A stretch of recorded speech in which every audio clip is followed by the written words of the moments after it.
previously in court and entered pleas of true to counts 1 through 13 in a motion to revoke probation. Currently on probation for driving while intoxicated, third or more. That was a 6-year sentence that was probated for 6 years. I've received an updated pre-sentence report. Has everyone had an opportunity to review that report? Yes, Your Honor. Yes, Your Honor, we have. Are there any additions or corrections to that report? No, Your Honor. Not from the state judge. All right, Mr. Parker, you may proceed. Well, a couple of things I want to address. It's a situation I see quite a bit where he's ordered to have to scram and interlock. It's costing him $600 a month. And he's having to go to work, but yet he's not supposed to drive. And so he's driving with an invalid license. And then he's not able to work, and he can't afford to pay for the things, he needs to do, such as the 12-step program, the GED program. All those things require money, and that's one of the big issues. But the things I'm concerned about is that it says that he went to the safety relapse program.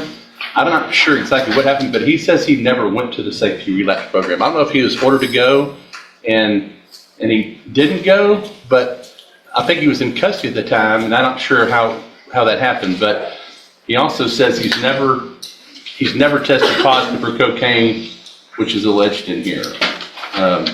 It addresses an issue that he apparently had with one of the directors of the facility where he became combative. And this also, in turn, is tied to a scram device. He ended up developing a big sore on his ankle, so he would put his sock behind the scram device.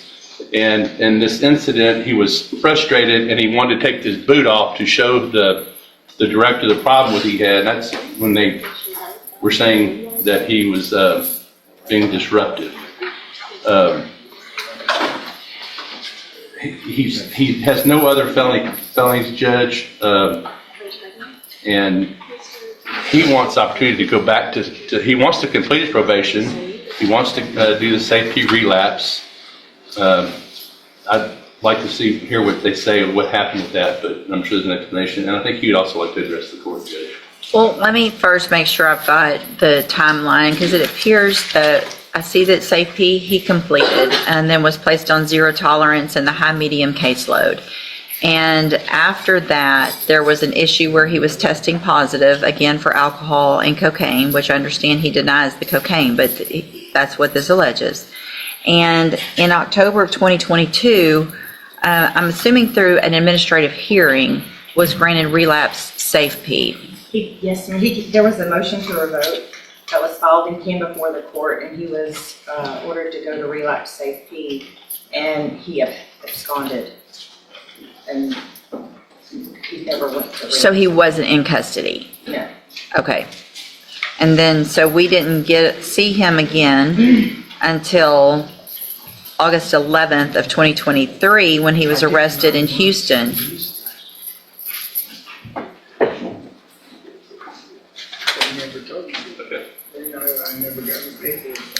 So here's the thing.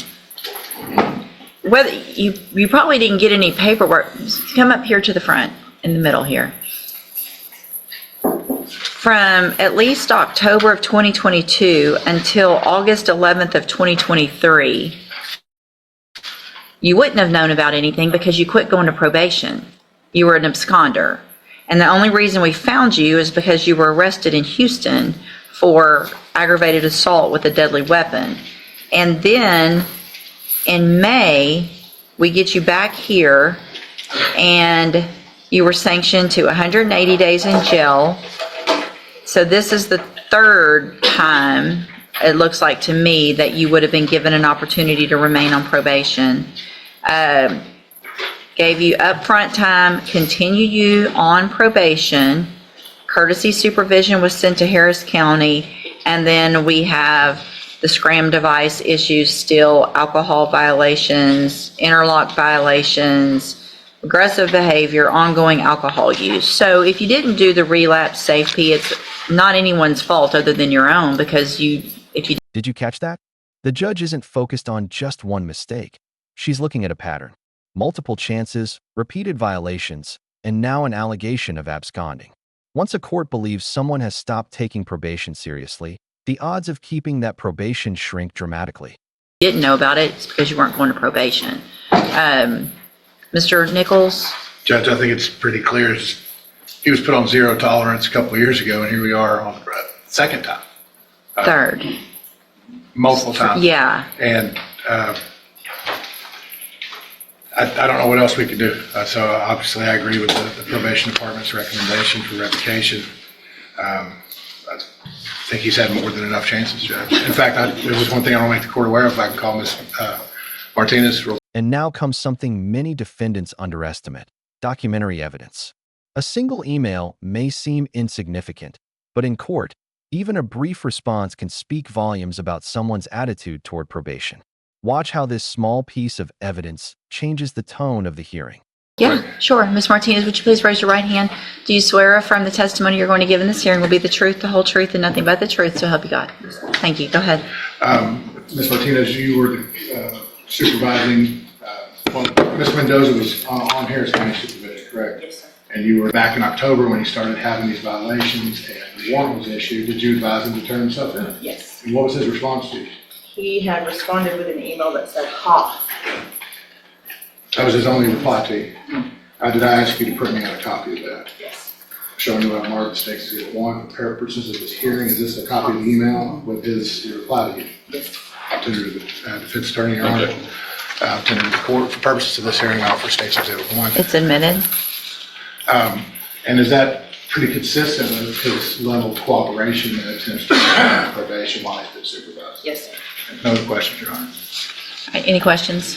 Just a couple. I want to clarify on the relapse program. You said y'all came to court on motion to revoke. Is that my understanding? Yes. And so the safety relapse was ordered by Judge West. Yes. And he was here. The defendant was here. Mr. Mendoza was here at that time? Yes, sir. Well, wouldn't he have been taken into custody? Let me make sure, because I wasn't supervising. Okay.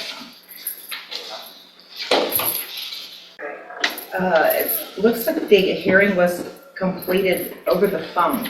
Okay, wait, he wasn't on here. It was over the phone with the supervisor at that time. Due to him residing in Houston,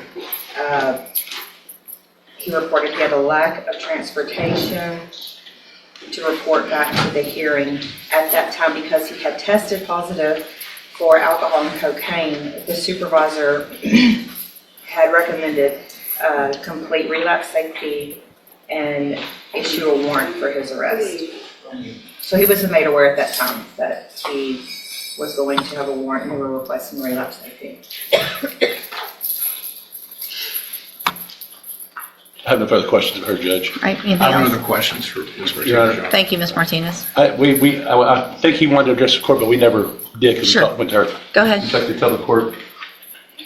Do you want to tell the court? Y'all saying I went to safety twice. I never went. Nobody's saying you went to Safety twice. We're saying you went to You're saying Safety. I'm Hold on, absconding? don't, listen. I'm going to let you talk, but don't talk over me. We're saying that you went to Safety and then that you were ordered to go to the Safety relapse, but you never came and turned yourself in after that phone call where you were told that there was to be a warrant for your arrest. So no, you never went to Safety relapse. Go ahead. She said I was supposed to turn myself in. That was after I did the 9 months where felony assault got dropped to a misdemeanor terrorist threat. Mm-hmm. So when I was here, y'all let me out. And then I was trying to work and they kept saying that I was messing with the scram device. Okay. So I was actually at work when she sent me a message to my phone. And I was trying to work and trying to pay, for the devices and stuff, since they were violating me for operating my truck without court permission. Mm-hmm. So that's when I just didn't turn myself in. Right. So did you respond? Is that email? That was Yes, what, ma'am. that's what you thought about all that? The judge's reasoning is becoming crystal clear. Financial struggles can absolutely make probation harder, but the court expects consistent compliance first. From the judge's perspective, continuing to drink while blaming the cost of monitoring devices undermines the entire argument. What do you think? Was the defendant treated fairly, or should the court have given him one more chance? Let us know below. Yes, ma'am, I did actually say that. You thought that was funny? It's because I was agitated and I was taking lunch at work, and I was trying to, do things, trying to make money to take the classes, but with being on the scram device. Well, you had money to buy alcohol. You had, because you kept drinking, because you kept messing, Mr. Mendoza, you have been given so many opportunities on this probation, and I understand that those things are expensive. However, if you had at any time stopped testing positive and having blood alcohol readings that were positive on those things, then you could have eventually gotten off of those. I don't keep people on those for very long, but the reason we had to keep doing it for you is because you kept drinking. You kept messing up. And so you don't get to say, I kept messing up. Seriously, you got the initial probation in 2021. You got you got SafeP. You got some upfront time because of the Harris County issue. Didn't revoke you, haven't revoked you. 3 times haven't revoked you. And here we are with all of these violations. Through the TDCJ program, I was doing what I needed. The only time I had issues when I had the foot problem that I got from the halfway house. That's the only reason they said I absconded from the TDCJ program. Okay. I've actually done well through the program, through with the super. This is the moment everything has been building toward. Probation isn't meant to be an endless cycle of second chances. It's an opportunity to prove rehabilitation. After reviewing years of violations, failed compliance, and repeated warnings, the judge is ready to make her final decision. Once those words are spoken, there's no turning back. Last division, the only time I messed up is when they stopped supervising me and made me go do these things by myself. Well, how old are you? How old are you? I'm 43. 43 years old. And I have no felonies on my record except for this. That doesn't mean anything. You have this felony and you have 6 years hanging over your head, and you've been given all the tools. You went to SafeP, you got aftercare. At some point, you have to take those tools and do for yourself and not come in and say, well, they made me do it for myself, so it's somebody else's fault that I kept drinking. We gave you the tools. If I can go We're done. through At this, another we're done. SafeP and No, we're done. kiss my ass. Mr. Mendoza, turn around. You can say whatever you want, but you're going to face me and you're going to get your sentence. And if at this time I could give you more, I would, I promise you, but I can't. So I'm going to find that you entered your pleas of true to counts 1 through 13 freely and voluntarily. Find those counts true. Find sufficient evidence to revoke your probation, and at this time revoke your probation. Sentence you to 6 years in the institutional division of the Texas Department of Corrections. You will receive credit on that sentence for any time that you've been in custody that the law gives you the right to receive. I'm going to hand you a certification of your right to appeal. This was not an agreement, so you do have some rights to appeal. Y'all need to sign that before you leave right now. You need to sign that you're getting a copy of it, and then we'll give you your copy, and then when you're done with that, you can go back with the bailiff.